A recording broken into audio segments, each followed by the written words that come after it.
JCA is Jewish Council for the Aging, and we are a nonprofit that has been around 50 years. We're celebrating our 50th anniversary, and our motto is helping all seniors thrive. We sponsor 9 expos throughout the year, 3 in Northern Virginia. We have one coming up in October 12th. And in these expos, what we'd like to do is we bring 50 plus job seekers together with employers in Northern Virginia and Fairfax. It is free to participate both as a job seeker and an employer.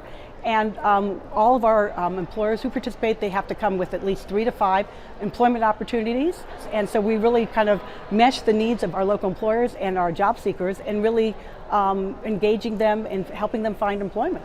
All of our expos are virtual as an interactive online program. With the pandemic, our 50 plus job seekers have become more tech savvy, so they feel more comfortable being on the Zoom format. And the fact that we are now able to offer these expos throughout the year, not just a one-time event, and then our job seekers can find out about those opportunities in real time. So, job seeking can be very isolating, very lonely, and sometimes just totally frustrating. And so it's so nice to have this program be there for our 50 plus job seekers, keeping up those skills for our 50 plus job seekers, to keep them current, to keep them marketable, and really in the know of today's job market.